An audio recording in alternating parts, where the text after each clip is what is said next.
What is up, guys? Welcome to another Patreon pick video, and today we're going to be talking about the top 10 saddest moments in horror films. Now, we often go to horror movies for thrills, for kills, for T&A. I mean, you got a whole bunch of things that we typically go to this genre for, but man, some of them know how to rip your heart out of your fucking chest and make you just sob like a little baby. I just want to let you know something. You're gonna cry. And so while I was compiling this list, it was actually surprising to me how many of my favorite horror films really have like this notable moment that is gut-wrenching.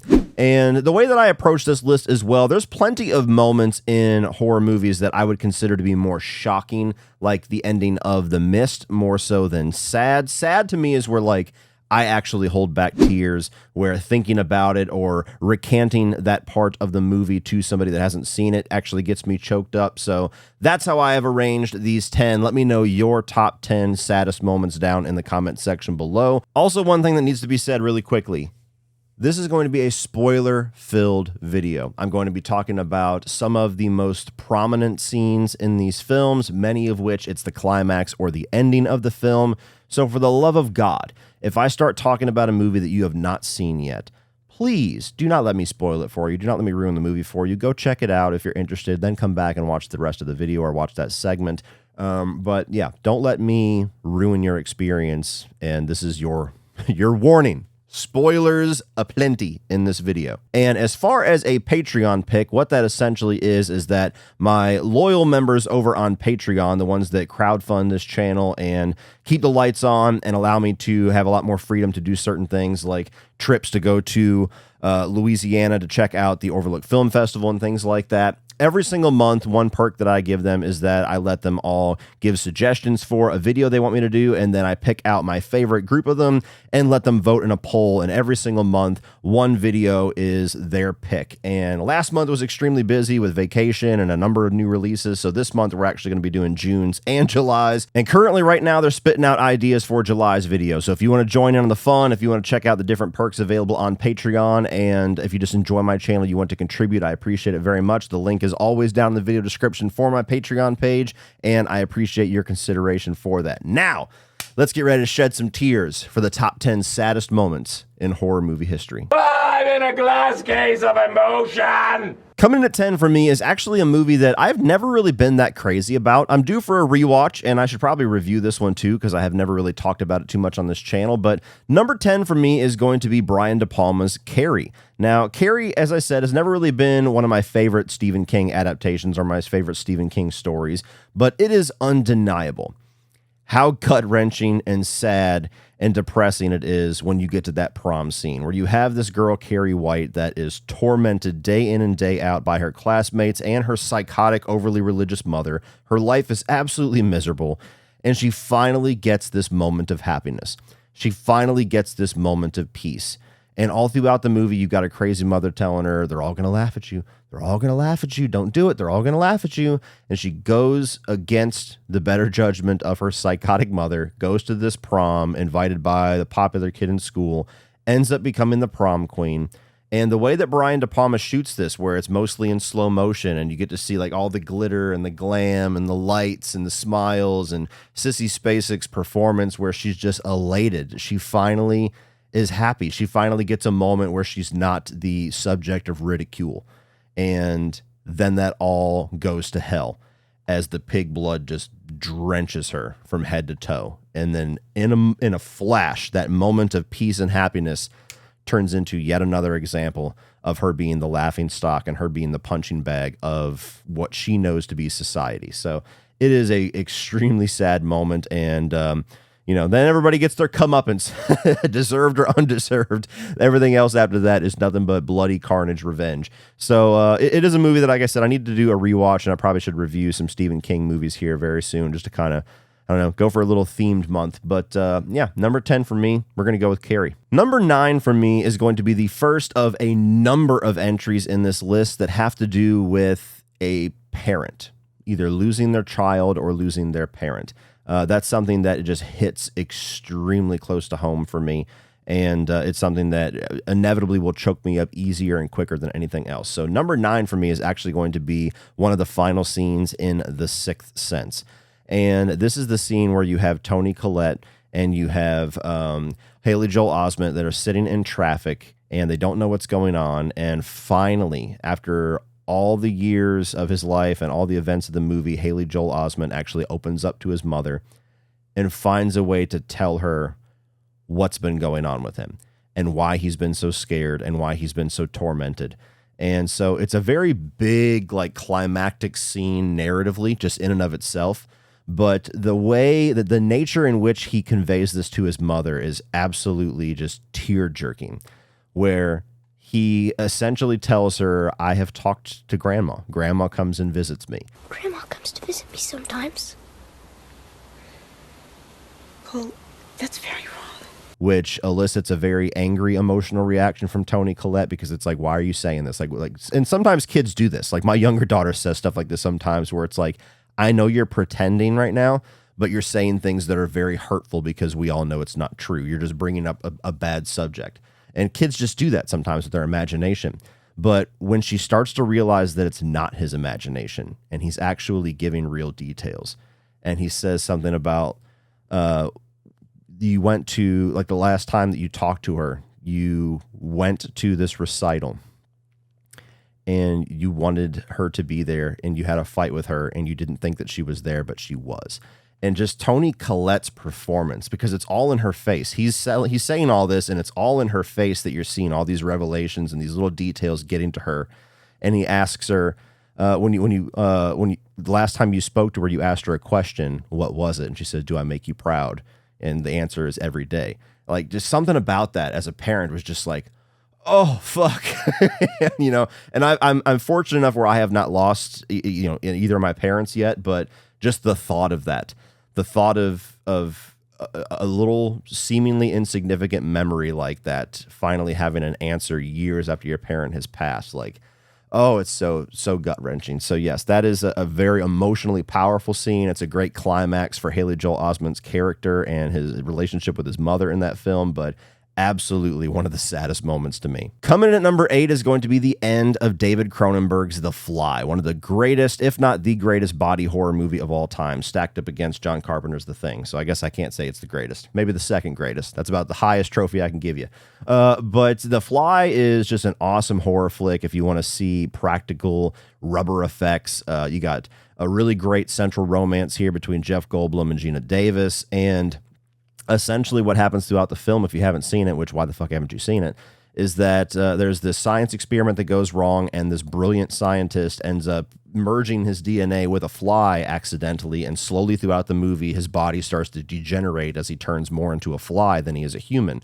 And all the while, he has this love and this romance with Gina Davis, and the more he turns monstrous, the more evil he gets, the more sinister he gets, and the more it just becomes this devastating situation for her where she's literally losing the man that she loves to this monster. And the climax of the film, he's basically trying to merge her unborn child, him, the fly, all together into like one giant fucking DNA monstrosity. And she gets one over on him. He accidentally merges with a bunch of metal, and he's done for. And the moment is when, this creature that has been more devastatingly monstrous and evil and sinister throughout the film knows that it's over and has this glimmer of humanity left, and grabs the shotgun that she's holding and puts it to his head, asking for her to end it, to get him out of his pain and to end the suffering and to end his madness. And that's just it. For a movie that is aiming to gross you out and is aiming to push the envelope on, gore effects and body horror effects, to end on such an emotional climax is a nice little surprise. And so it's one of the greatest movies ever, one of the saddest moments. Coming in at number 7, and we're going to be continuing with this parent-to-child loss and devastation with 28 Days Later. And of course, the moment is going to be in about the middle or so of the film, the end of the second act, where you have Brendan Gleeson's character, who is this man who's been protecting his father that our two main protagonists come across at some point and has been traveling with, where he is just walking around, no real risk around. There's nothing, not really an issue that he can assess. and there's this crow or this bird up in these little rafters, and he happens to look up, and this crow is feasting on a dead body, and one single drop of blood comes and drops in his eye, which is just enough to infect him. And the saddest part about this is not the fact that this girl is about to lose her father. It's not the fact that they turn extremely fast in this movie, so they're going to have to realize what's going on and then murder him immediately before even being able to emotionally process what's going on. It's the fact that Brendan Gleeson's character immediately knows what is about to happen and acts on that in a way that just, it crushes your heart, where he hits his eye and he's like, oh, and he panics for a second, and then he looks at his daughter and he just tells her, I love you very much.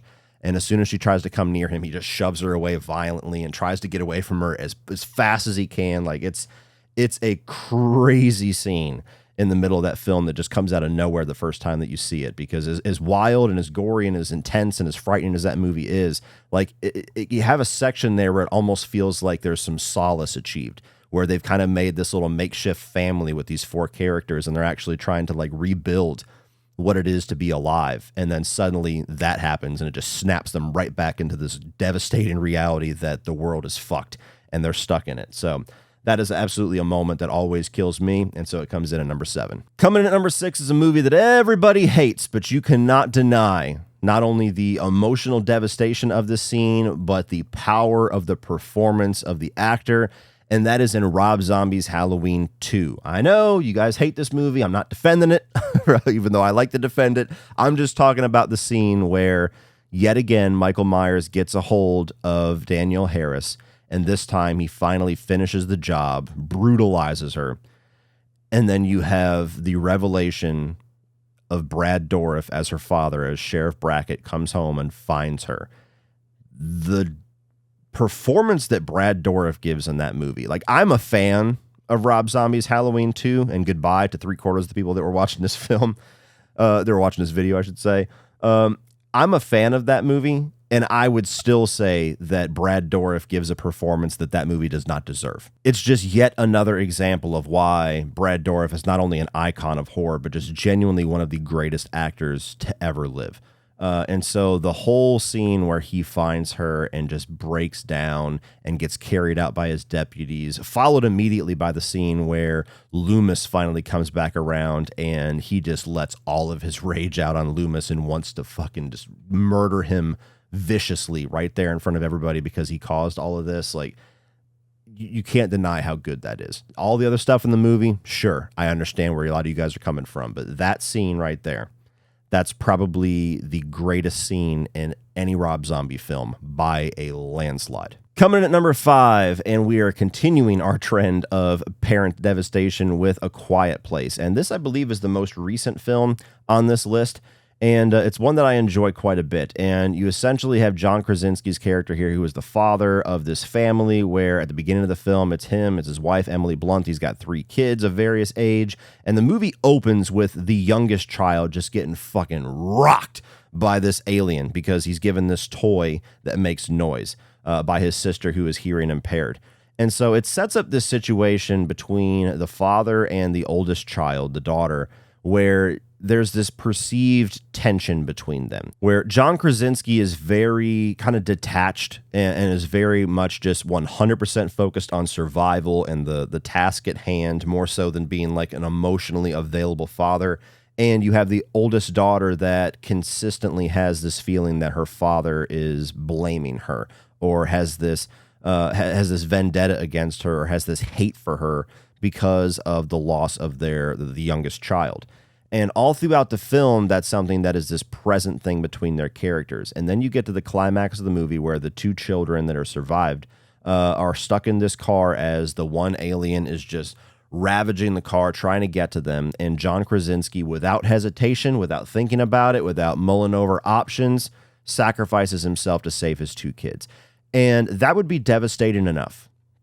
But the way that they lead into this, with him giving this last final sign language statement to his daughter that thinks that he hates her and thinks that he blames her. And he just says, I love you and I've always loved you, before he yells and takes the bullet basically to save his 2 kids. Like, fuck. I mean, as a father, I get it. I mean, you know, when your kids are in danger, you don't think, you don't sit there and process things, you just fucking act. But that last little moment there where he kind of releases her from the guilt and reminds her, repairs their relationship at the last possible second, basically. And it just kind of recontextualizes it to where it's like he's been focusing on their survival and, you know, barricading his family and preventing anything from happening to them. That's been 100% of his focus because that's just the job that he has chosen. And that's what he is focused on. But he has never not loved his kids. He's never not loved his daughter because of what happened. Like, as a parent, that one cuts deep when you get to the end of that film. So that is another one on here that a lot of them have to do with parents and their kids or parents and their parents. And so that's just something that direct line to my emotional core. And with that being said, number 4 is Hereditary. We got Toni Collette coming back onto this list. You knew this was going to be on here somewhere. And this is one that, you know, I almost fit more into shocking than I did sad, but it's the performance of Toni Collette and the way that Ari Aster edits these scenes and he stays on her and just kind of lets her just emotionally just pour out that it becomes much more of a sad scene than a shocking scene. So you have this sequence in the end of the first act of the film where Charlie, the youngest daughter, ends up eating some nuts. She's having an allergic reaction. The older brother's scrambling, trying to get her home, and she ends up sticking her head out the window and getting her head decapitated by this pole. And it's one of the more shocking moments in recent memory with horror films, but it's everything that happens after that, after the shock that is just emotionally just riveting, where you have him, it doesn't show her decapitated body. It even hesitates to show her decapitated head until like the worst possible second, but it just shows his reaction, just knowing what just happened, not being able to emotionally process it, and just numb, just autopilot, goes home, gets into bed, and just lays there. And you hear all of the rest of the events. Like, you don't see Toni Collette or her husband find the body. You don't see any revelation. You don't see any confrontation. You don't see any dialogue between them. All you do is you're staying on Alex Wolff's face as you hear all the revelations. You hear them find the body. You hear Toni Collette scream. And then there's this camera movement where they go up and down from the top of the screen to the bottom, and they just show Toni Collette on the ground being comforted, at least an attempt to comfort her by her husband, as she's just unloading.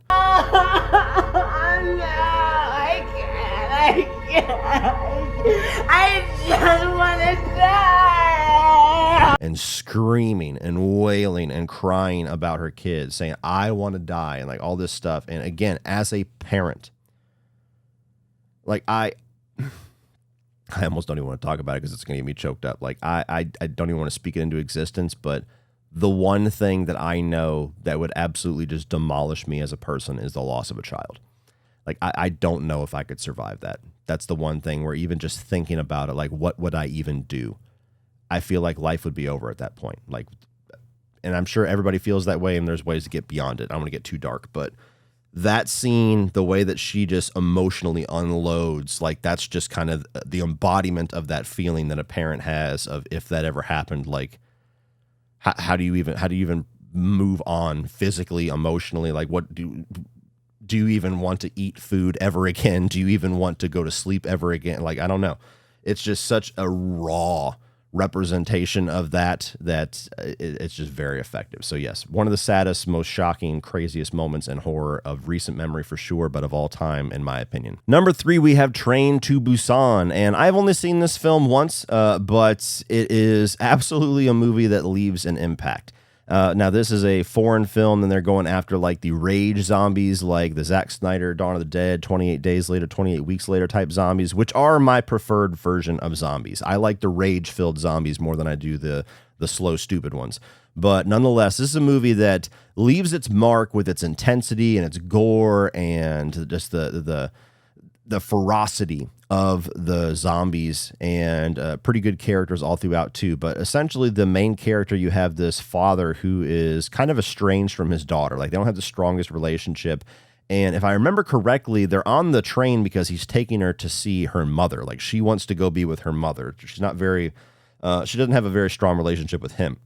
So he's taken her to go to pass her off to the parent she has a stronger relationship with. And by the end of the film, like through the events, they start to build a little bit more of a relationship. But by the end of the film, to save her, he has to get into this quick little confrontation with the zombie and throw him off the train, and he gets bit. And so very quickly, similar to 28 Days Later, not a whole lot of time to process what's going on. He has to ensure the survival of his daughter, pass her off to somebody that he trusts just enough to feel comfortable with, say goodbye to her, resist all of her screaming and wailing and her devastation for her own good, slam the door, lock it, turn around, and let that be the end of it. And then throws himself off the train. And like, I think there's even like, if I remember correctly, he's having visions of like her being born and like kind of a bit of a regret that makes him smile as the zombie takes over as he throws himself off the train and kills himself.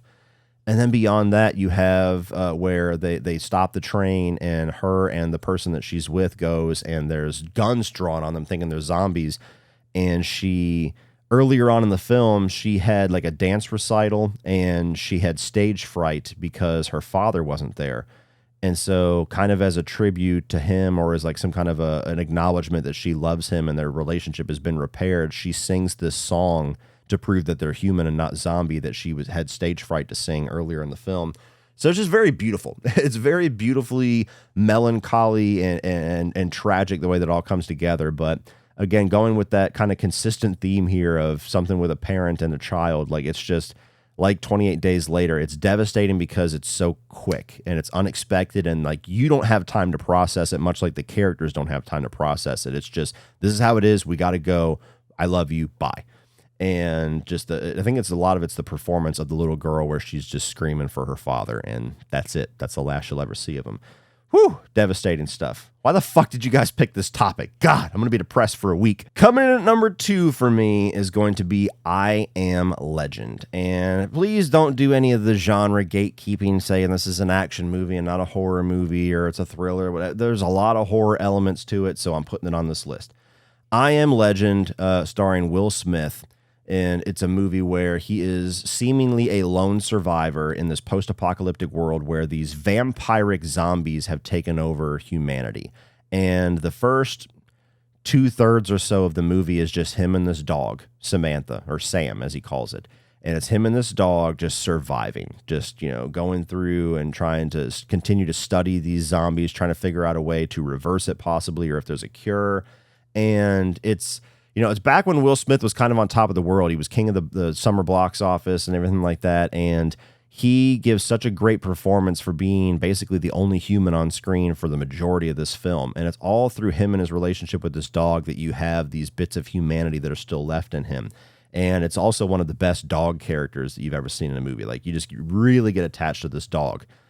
And then it comes to a point where the dog, Will Smith's getting attacked by all these little vampire zombies, and the dog has to jump onto them and save Will Smith and gets mortally wounded, gets bit in defending him. And holy shit, the scene, like, we all know it's coming. When you see the dog's injured, you're like, fuck, I knew it was going to happen. Damn it. Oh, I'm not ready for this. And it comes to this scene where he's holding his dog. And he's comforting this dog just in a room by himself. God, I'm about ready to fucking cry talking about it. And he's comforting this dog and talking to it and loving it for the last moments that it's alive. And then as it dies, you get this moment of shock and realization with Will Smith, like, no, come back. And then just like with 28 Days Later, just like with Train to Busan, no time to think. Suddenly the dog starts to turn.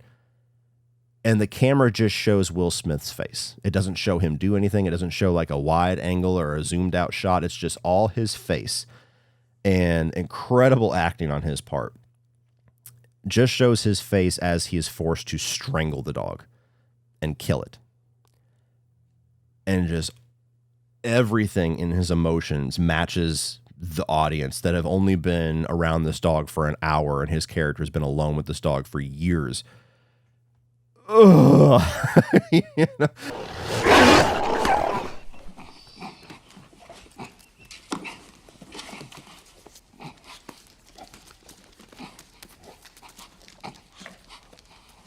for all of the humans and the children and the parents and everything that go through some form of death or devastation, like that fucking dog gave some of the most just illicit emotional reactions out of people in history because of the way that they did that. And oh man, yeah, that one's a rough one. As somebody that has 2 dogs, and my dogs are basically like my 4th and 5th child, But coming in at number 1 should be no surprise to anybody that's followed me for a while, and that's going to be the original Pet Sematary movie from 1989. And basically the entire fucking movie. Like, there's not even necessarily a moment. It's just the entire film is sad and devastating and miserable. And that's what I love about it. To me, this is the scariest film of all time because of what I said earlier about the loss of a child. Like, that concept to me is the scariest possible thing. Like, I will fuck with demon zombie clowns and vampires and Freddy Krueger and werewolves and, you know, fucking demonic possession and Pazuzu and all that. Give me all of that shit at once before you give me the events of Pet Sematary. So, I mean, you can choose from Gage's death, where he runs into the road, they can't get to him fast enough, and you could choose from when he is at the funeral and he gets into a fight with his father-in-law and they accidentally knock the casket off of the pedestal and you just see it clap open for a second and show his dead, lifeless body rumble for just a moment. You could choose from the moment where he decides to dig up Gage and he's sitting there holding his lifeless body in the silent, cold wind for a solid 5 to 6 seconds, just sitting there just emotionally numb. You can choose from when he has to yet again put his son back into the ground whenever he is turned into this demonic little zombie and has killed his wife and killed Judd. I mean, you can go throughout the entire film and just find moments upon moments upon moments that can make this list. So basically the entire film. But yeah, Pet Sematary is the one. No matter how many times I've seen it, no matter how much I know what's coming, it's the one that elicits the most, like, just icky emotions out of me, where it's just so raw and real and terrifying to me that it's the scariest movie of all time. So coming in at number 1 on the saddest moments in horror movies is going to be the original Pet Sematary. Well, that's it for this one, guys. If you enjoyed that, please click over here for all of my 2024 new release reviews. And I'm also going to put a playlist up here of all of my patron-sponsored videos, like all the Patreon picks. So please check all those out. Like, share, hit that subscribe button so you don't miss everything in the future, like July's video. And be sure to join Patreon if you want to join in the fun on that before we pick what that topic is going to be. And as always, remember, opinions are like assholes, but that doesn't mean you have to be.